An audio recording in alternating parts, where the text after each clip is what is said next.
ಎಲ್ಲರೂ ಫಂಕ್ಷನ್ಸ್ಗೆ ಹೋಗಬೇಕಾದ್ರೆ, ಪಾರ್ಟೀಸ್ಗೆ ಹೋಗಬೇಕಾದ್ರೆ ಮನೇಲಿ ಒಂದೇ ಕಂಪ್ಲೇಂಟ್ ಅಂತ ಅಂದರೆ ಬೇಗ ರೆಡಿ ಆಗಲ್ಲ ಹೆಣ್ಮಕ್ಳು ಅಂತ. ಸೊ ಅಂಥ ಒಂದು ಕಂಪ್ಲೇಂಟ್ನ ಹೋಗ್ಲಾಡ್ಸೋಕ್ಕೆ ಅಂತಾನೆ ತುಂಬ ಬೇಗನೆ ಹೇರ್ ಸ್ಟೈಲ್ನ ಮಾಡ್ಕೊಳ್ಳೋದು ಹೇಗೆ ಅಂತ ಇವತ್ತಿನ ಸಿರಿ ಕಾರ್ಯಕ್ರಮದಲ್ಲಿ ನಾವು ನಿಮಗೆ ತೋರಿಸ್ತೀವಿ. ಅವೆಲ್ಲವನ್ನ ತೋರಿಸೋದಕ್ಕೆ ಇವತ್ತು ನಮ್ಮ ಜೊತೆ ಇರ್ತಾರೆ ದೀಪಾ ನಾಗೇಶ್ ಅವರು. ಅವರನ್ನ ನಮ್ಮ ಕಾರ್ಯಕ್ರಮಕ್ಕೆ ಸ್ವಾಗತವನ್ನ ಕೋರೋಣ.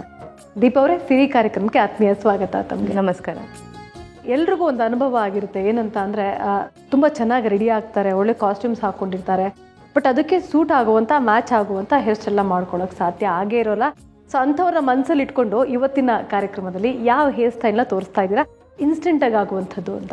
ಮೋರ್ ಓವರ್ ಎಲ್ಲ ಒಕೇಶನ್ಗೆ ಬ್ಯೂಟಿಷಿಯನ್ಸ್ನೇ ಕರೆಸಿರ್ತಾರೆ, ಹಾಗಾಗಿ ಹಾರ್ಡ್ ವರ್ಕ್ ಮಾಡೋವಂಥ ಹೇರ್ ಸ್ಟೈಲ್ಸ್ ಏನಿರುತ್ತೆ ಅದನ್ನು ಅವ್ರು ಮಾಡ್ಕೊಳ್ತಾ ಹೋಗ್ತಾರೆ.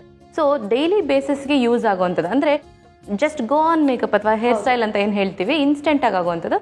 ಅದರಲ್ಲೂ ಡಚ್ ಬ್ರೇಡ್ ಹಾಕೊಳ್ಳೋದಾಗ್ಲಿ, ಬಂಪೆಟ್ ಫಿಕ್ಸ್ ಮಾಡ್ಕೊಳ್ಳೋದಾಗ್ಲಿ, ಅಥವಾ ಅದನ್ನು ಚೈನೀಸ್ ರೋಲ್ ಹಾಕೊಳ್ಳೋದಾಗ್ಲಿ, ಇದೆಲ್ಲ ಕೇಳಿದ್ರೆ ತುಂಬ ದೊಡ್ಡ ಹೇರ್ ಸ್ಟೈಲ್ ಅನ್ಸುತ್ತೆ, ನೋಡೋದಕ್ಕೂ ತುಂಬ ಚೆನ್ನಾಗಿರುತ್ತೆ.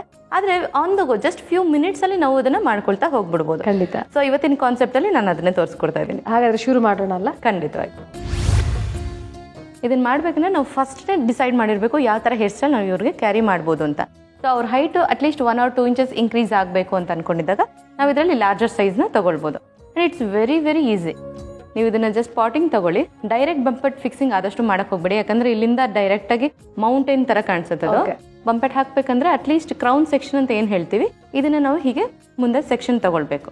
ಆಯಿತಾ? ಹೇರ್ ಬ್ಯಾಂಡ್ ಹಾಕ್ಕೊಳ್ತೀವಲ್ಲ, ಅದೇ ಥರ ಹೇರ್ ಬ್ಯಾಂಡ್ ನಾವೆಲ್ಲಿ ಹಾಕ್ತೀವೋ ಅಷ್ಟು ಏರಿಯಾದಲ್ಲಿ ನಾವು ಇಷ್ಟು ಹೇರ್ಸ್ನ ಇದರ ತೆಗೆದುಬಿಡ್ಬೇಕು. ಸೊ ಈಗ ನಾನು ಇದನ್ನು ಜಸ್ಟ್ ಟೇಲ್ ಕೂಮಲ್ಲಿ ಲಿಫ್ಟ್ ಮಾಡ್ಕೋತಾ ಇದ್ದೀನಿ. ಇಷ್ಟು ಹೇರ್ ಈ ರೀತಿ ಲಿಫ್ಟ್ ಮಾಡ್ಕೋಬೇಕು. ಇದನ್ನ ಇಲ್ಲೇ ಏನು ಪರ್ಫೆಕ್ಷನ್ ಬೇಕು ನೀವು ಅದನ್ನು ಮಾಡ್ಕೋಬೇಕು, ಯಾಕಂದರೆ ಒಂದ್ಸತಿ ಬಂಪೆಟ್ ಫಿಕ್ಸ್ ಆಗೋಯ್ತು ಅಂದರೆ ಆಮೇಲೆ ಅದನ್ನು ಮಾಡೋದಕ್ಕಾಗೋದು. ಓಕೆ. ಸೊ ಈಗ ಈ ಬಂಪೆಟ್ ಇರುತ್ತಲ್ಲ, ಇದನ್ನ ಸುಮ್ಮನೆ ಹಿಂಗೆ ಒಳಗಡೆ ಪ್ಲೇಸ್ ಮಾಡಿ ಸೆಂಟ್ರಿಗೆ ಕರೆಕ್ಟಾಗಿ ಇದನ್ನು ಈ ಥರ ಡ್ರಾಪ್ ಮಾಡಬೇಕು. ನೋಡಿ, ಫಿನಿಶಿಂಗ್ ಈ ಥರ ನೀಟಾಗಿ ಬರಬೇಕು. ಹೌದು. ಓಕೆ. ಈ ಥರ ಒಂದ್ಸತಿ ಹಾಕಿದ್ಮೇಲೆ ಮತ್ತೆ ನಾವು ಕೂಮ್ ಮಾಡಬಾರ್ದು. ಸೊ ಇದನ್ನು ನಾವು ಈ ರೀತಿ ಸೈಡಿಂದ ಪಿನ್ ಮಾಡ್ಕೋಬೇಕು. ಕಿವಿಯಿಂದ ಮೇಲಿರೋಂಥ ಹೇರ್ಸನ್ನು ಸ್ವಲ್ಪ ಕೇರ್ಫುಲ್ಲಾಗಿ ಈ ರೀತಿ ತಗೋಬೇಕು. ಸೊ ಇದನ್ನು ನೋಡಿ ಇಯರ್ ಝೋನ್ ಅಂತ ಹೇಳ್ತೀವಿ. ಕಿವಿಯಿಂದ ಹಿಂಭಾಗದಲ್ಲಿರುವಂಥ ಹೇರ್ಸ್ನ ಸ್ವಲ್ಪ ನೀಟಾಗಿ ಈ ಥರ ಫಿನಿಶಿಂಗ್ ಮಾಡ್ಕೋಬೇಕು. ಈ ಥರ ಮಾಡಿಕೊಂಡು ಬೇಕಾದರೆ ಬ್ಯಾಕ್ ಕೂಮ್ ಮಾಡ್ಕೊಳ್ಬೋದು, ಇಲ್ಲಾಂದರೆ ನೀಟಾಗಿ ಹಾಗೇ ಪಿನ್ ಹಾಕಬೇಕು. ಹಾಂ, ಪಿನ್ ಹಾಕಬೇಕು. ಜಾಸ್ತಿ ಹೇರ್ ಪಿನ್ಸು ಏನು ಅಗತ್ಯ ಇರೋದಿಲ್ಲ. ಜೊತೆಗೆ ಯಾವುದೇ ಥರ ಹೇರ್ ಸ್ಪ್ರೇನ ನಾನು ಯೂಸ್ ಮಾಡ್ತಾ ಇಲ್ಲ. ಅದೇ ಥರ ನಾವು ಇವಾಗ ಈ ಕಡೆ ಕೂಡ ಮಾಡ್ಕೊಳ್ಳೋಣ. ಇಲ್ಲಿಂದ ಇಷ್ಟೇ ಕಿವಿಯಿಂದ ಹಿಂಭಾಗ ಇರೋಂಥ ಹೇರ್ಸ್ನ ತಗೋಬೇಕು. ಸೊ ಓವರ್ ಆಲ್ ಅದು ಹೇರ್ ಬ್ಯಾಂಡ್ ಹಾಕಿದಂಗೆ ಕಾಣಿಸ್ತಾ ಇರುತ್ತೆ. ಇಲ್ಲೇನೆ ಫಸ್ಟ್ ನಾವು ಕೂಮ್ ಮಾಡ್ಕೋಬೇಕು.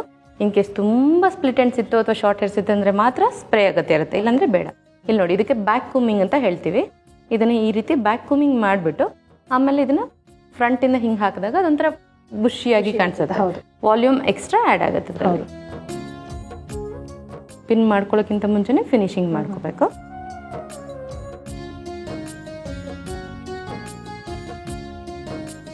ಸೊ ಈಗ ನಾನು ಬಂಪೆಟ್ ಫಿಕ್ಸಿಂಗ್ ಆಗಿದೆ. ನೆಕ್ಸ್ಟ್ ಫಾಸ್ಟ್ ಆಗಿ ಹೇಗೆ ಡಚ್ ಬ್ರೇಡ್ ಹಾಕೋದಂತ ತೋರಿಸ್ತಾ ಇದ್ದೀನಿ. ಇದು ಅಷ್ಟೇ ಎಲ್ಲ ಒಕೇಶನ್ಗೂ ಹಾಕೊಳ್ಬೋದು, ಸಣ್ಣ ಮಕ್ಕಳಿಂದ ಹಿಡಿದು ಯಾರು ಬೇಕಾದರೂ ಕ್ಯಾರಿ ಮಾಡ್ಬೋದು. So very simple. Dutch braid ಹಾಕಬೇಕಂದ್ರೆ ನೋಡಿ, ಇಲ್ಲಿರೋಂಥ ಇಷ್ಟು ಕಾರ್ನರ್ ಹೇರ್ಸ್ ಅಂತ ಹೇಳ್ತೀವಿ. ನಾವು ಬಂಪೆಟ್ ಹಾಕಿ ನೆಕ್ಸ್ಟನ್ನ ಇದನ್ನು ಫಾಲೋ ಮಾಡಬೇಕು.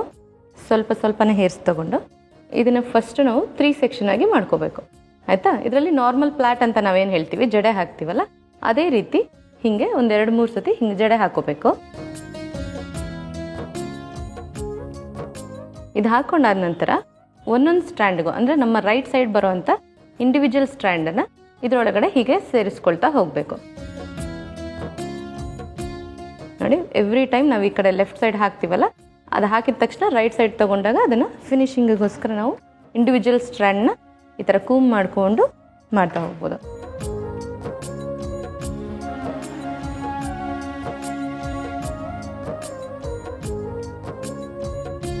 ಸೊ ಈ ಥರ 2 ಕಡೆನೂ ನಾವು ಡಚ್ ಬ್ರೇಡ್ ಹಾಕೊಂಡಿದ್ದೀವಿ. ಈ ಡಚ್ ಬ್ರೇಡ್ 2 ಕಡೆ ಹಾಕೊಂಡಾದ್ಮೇಲೆ ನೋಡಿ, ಈ ಥರ ಪಿನ್ ಮಾಡ್ಕೊಂಡಿರ್ತೀವಲ್ವಾ, ಇದನ್ನು ನಿಧಾನಕ್ಕೆ ತೆಗೆದ್ಬಿಟ್ಟು ಇದನ್ನು ಇಲ್ಲಿ ಫಿಕ್ಸ್ ಮಾಡ್ಕೊಳ್ಬೇಕು. ಫಿಕ್ಸ್ ಮಾಡೋದಕ್ಕಿಂತ ಮುಂಚೆ ನಾವು ಹಾಕೊಂಡಿರೋ ಇನಿಷಿಯಲ್ ಸ್ಟೇಜ್ಸ್ನ ಹೀಗಂದ್ರೆ ಅದು ಇಂಡಿವಿಜುವಲ್ ಆಗಿ ಕಾಣಿಸುತ್ತೆ. ಓಕೆ, ಸ್ವಲ್ಪ ಲೂಸ್ ಮಾಡಬೇಕು. ಸ್ವಲ್ಪ ಲೂಸ್ ಮಾಡ್ಕೊಂಡು ಹಾಕೊಳ್ಳೋದ್ರಿಂದ ಚೆನ್ನಾಗಿರುತ್ತೆ. ಜೊತೆಗೆ ಈಗ ಮೆಸ್ಸಿ ಹೇರ್ ಸ್ಟೈಲ್ ತುಂಬ ಟ್ರೆಂಡಲ್ಲಿದೆ. ಸೊ ಅದು ಮೆಸಿ ಜಾಸ್ತಿ ಬೇಕಂದ್ರೆ ಸ್ವಲ್ಪ ಜಾಸ್ತಿ ಪುಷ್ ಮಾಡ್ಬೋದು, ಇಲ್ಲಾಂದ್ರೆ ರೆಗ್ಯುಲರ್ ಆಗಿ ನಾವು ಇಲ್ಲಿ ಕಿವಿಯಿಂದ ಹಿಂದೆ ಹೇರ್ ಪಿನ್ ಕಾಣಿಸ್ದೇ ಇರೋ ತರ ಪಿನ್ ಮಾಡ್ಕೋಬೇಕು ಈ ರೀತಿ. ಸೊ ಈ ಕಡೆನೂ ಅಷ್ಟೇ ಸೇಮ್ ಹಂಗೆ ಫಿಕ್ಸ್ ಮಾಡಿ, ಸೇಮ್ ಅದೇ ತರ. ಓಕೆ, ಈಗ ನೋಡಿ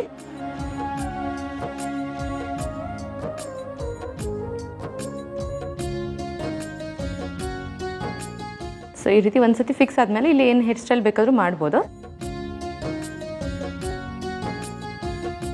ಈಗ ಇದಕ್ಕೆ ಜಸ್ಟ್ ಸಿಂಪಲ್ ಆಕ್ಸೆಸರಿ ಅಂದ್ರೆ ನಾವು ಇದನ್ನ ಹೆಡ್ಲೈನ್ ಈ ತರ ಫಿಕ್ಸ್ ಮಾಡ್ಕೊಳ್ಬೋದು. ಟ್ರೆಡಿಷನಲ್ ಲುಕ್ ಬೇಕಂದ್ರೆ ಈ ತರ ಇರುತ್ತೆ. ಬಟ್ ಇವಾಗ ಮಾಡರ್ನ್ ಹೇರ್ ಸ್ಟೈಲ್ ಮಾಡಿದಾಗ ಮಾಡರ್ನ್ ಲುಕ್ ಬೇಕಂತ ಹೇಳ್ತಾರಲ್ಲ, ಇನ್ ಕೇಸ್ ಬರೀ ಬಂಪೆಟ್ ಹಾಕೊಂಡು ಈ ತರ ಹಾಕೊಂಡು ಫ್ರೀ ಬಿಡೋದಾದ್ರೆ ಈ ತರ ಕ್ರೌನ್ ಆಕ್ಸೆಸರೀಸ್ ಅಂತ ಸಿಗುತ್ತೆ. ಸೊ ಇದನ್ನ ಸುಮ್ಮನೆ ಫಿಕ್ಸ್ ಮಾಡಿಬಿಟ್ರೆ ಸಾಕು, ನೋಡೋದಕ್ಕೆ ತುಂಬಾನೇ ಅಟ್ರಾಕ್ಟಿವ್ ಆಗಿ ಕಾಣಿಸ್ತಾ ಇರುತ್ತೆ. ಸೊ ಈಗ ಫಟಾಫಟ್ ಅಂತ ಬ್ಯಾಕ್ ಹೇರ್ ಸ್ಟೈಲ್ ಹೇಗೆ ಅಂತ ತೋರಿಸ್ತೀನಿ. ಸೊ ಇದು ತುಂಬಾ ಈಸಿಯಾಗಿ ಆನ್ ದ ಗೋ ಹಾಕೊಳ್ಳೋ ಸೆಲ್ಫ್ ಹೇರ್ ಸ್ಟೈಲ್. ಇದಕ್ಕೆ ಚೈನೀಸ್ ರೋಲ್ ಅಂತ ಹೇಳ್ತಾರೆ. ಸೊ ಇದಕ್ಕೆ ಜಸ್ಟ್ 2 ಪಾರ್ಟಿಷನ್ ತಗೊಳ್ಳೋದು, ಅದನ್ನ ಇಂಟರ್ಲಾಕ್ ಮಾಡ್ತಾ ಹೋಗ್ಬೇಕು. ನೋಡಿ ಈ ರೀತಿ ಇಂಟರ್ಲಾಕ್ ಮಾಡಬೇಕು. ನಮಗೆ ತುಂಬಾ ನೀಟ್ ಫಿನಿಶಿಂಗ್ ಬೇಕಂತಂದ್ರೆ ಇದಕ್ಕೆ ಡೀಟೈಲಿಂಗ್ ಕೂಮ್ ಮಾಡ್ಕೊಳ್ಬೇಕು. ಮೆಸ್ಸಿ ಹೇರ್ ಸ್ಟೈಲ್ ಬೇಕು ಅಂದ್ರೆ ನೋಡಿ ಬರೀ ಫಿಂಗರ್ ಟಿಪ್ಸ್ ಅಲ್ಲಿ ಈ ತರ ಮಾಡ್ಕೊಳ್ತಾ ನಾವು ಅದನ್ನ ಇಂಟರ್ಲಾಕ್ ಮಾಡ್ತಾ ಹೋಗ್ಬೇಕು. ಎಷ್ಟು ಟೈಟ್ ಆಗಿ ಇಂಟರ್ಲಾಕ್ ಮಾಡ್ತೀವೋ ಅಷ್ಟು ನೀಟಾಗಿ ಬನ್ ಫಿಕ್ಸ್ ಆಗುತ್ತೆ. ನೋಡಿ ಈ ರೀತಿ ನಾವು ಟಿಪ್ ವರ್ಗು ಇದನ್ನ ಟ್ವಿಸ್ಟ್ ಮಾಡಬೇಕು. ಈಗ ನಾನು ಜಡೆ ಹಾಕ್ತಾ ಇಲ್ಲ, ಜಸ್ಟ್ ಟ್ವಿಸ್ಟ್ ಮಾಡ್ತಾ ಇದ್ದೀನಿ. ಈ ತರ ಮಾಡ್ಕೊಂಡು ಆದ ತಕ್ಷಣ ವೆರಿ ಇಂಪಾರ್ಟೆಂಟ್ ಅಂದ್ರೆ ಇಲ್ಲೊಂದು ಸೆಕ್ಷನ್ ಹೀಗೆ ತಗೊಂಡು ಇದನ್ನ ಟರ್ನ್ ಮಾಡ್ತಾ ಬರಬೇಕು. ಓಕೆ, ಈ ರೀತಿ ಹಾಕಿದ ತಕ್ಷಣ ಅದು ಆಟೋಮೆಟಿಕ್ ಆಗಿ ಪೊಸಿಷನ್ಗೆ ಫಿಕ್ಸ್ ಆಗ್ಬಿಡುತ್ತೆ. ಈ ಹೇರ್ ಪಿನ್ ಮಾಡ್ಬೇಕಂದ್ರೂ ಅಷ್ಟೇ ನಾವು ಕಾಣಿಸ್ದಿರೋ ಹಾಗೆ ಒಳಗಡೆಯಿಂದ ನಾವು ಇನ್ಸರ್ಷನ್ ಮಾಡ್ತಾ ಬರಬೇಕು. ಈ ರೀತಿ ಎಲಾಸ್ಟಿಕ್ ಹೇರ್ ಆಕ್ಸೆಸರೀಸ್ ಸಿಗುತ್ತೆ. ಈಗ ನಾವು ಈ ಚೈನೀಸ್ ರೋಲ್ಗೆನೆ, ಸಿಂಪಲ್ ಆಗಿರೋ ಚೈನೀಸ್ ರೋಲ್ಗೆನೆ ಈ ಎಲಾಸ್ಟಿಕ್ನ ಜಸ್ಟ್ ಹಿಂಗೆ ಪುಷ್ ಮಾಡಿ ಇದ್ರೊಳಗಡೆಯಿಂದ ಹಾಕಿದ ತಕ್ಷಣನೇ ಅದು ನೀಟಾಗಿ ತುಂಬಾ ನೀಟಾಗಿ ಕಾಣಿಸುತ್ತೆ. ಅಂದ್ರೆ ಇದು 3D ಹೇರ್ ಸ್ಟೈಲ್ ಅಂತ ಕೂಡ ಹೇಳ್ತೀವಿ. ಬ್ರೈಡಲ್ಗೆ ತುಂಬಾನೇ ಚೆನ್ನಾಗಿ ಕಾಣಿಸುತ್ತೆ ಇದು. ಮತ್ತೆ ಅದು ನಾವು ಎಲ್ಲಿ ಮಾಡಿದೀವಿ ಅಥವಾ ಏನ್ ಮಾಡಿದೀವಿ ಅಂತ ಕೂಡ ಗೊತ್ತಾಗಲ್ಲ, ಅಷ್ಟು ಚೆನ್ನಾಗೇ ಆಗುತ್ತೆ. ಬಟ್ ಇದಕ್ಕೆ ಒಂಚೂರು ಹೇರ್ ಆಕ್ಸೆಸರಿ ಹಾಕಿದ್ರೆ ಇನ್ನೂ ಚೆನ್ನಾಗಿರುತ್ತೆ.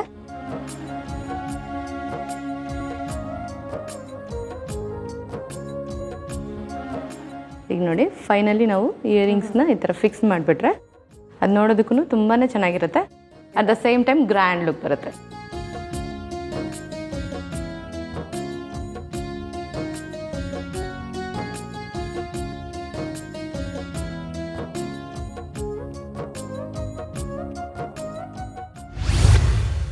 ದೀಪ ಅವರೇ, ಥ್ಯಾಂಕ್ ಯು ಸೋ ಮಚ್. ಇವತ್ತಿನ ಕಾರ್ಯಕ್ರಮಕ್ಕೆ ಬಂದು ತುಂಬ ಸಖತ್ತಾಗಿರುವಂಥ ಹೇರ್ ಸ್ಟೈಲ್ಸ್ನ ನಮ್ಮ ಸಿರಿ ವೀಕ್ಷಕರಿಗೆ ತಿಳಿಸ್ಕೊಟ್ರಿ, ಹಾಗೆ ಪ್ರಾಕ್ಟಿಕಲಿ ಕೂಡ ತೋರಿಸ್ಕೊಟ್ಟಿದ್ದೀರಾ. Thank you so much once again. Thank you ನಿಮಗೂ ಹಾಗೂ ಉದಯ ಟಿವಿ ಕೂಡ.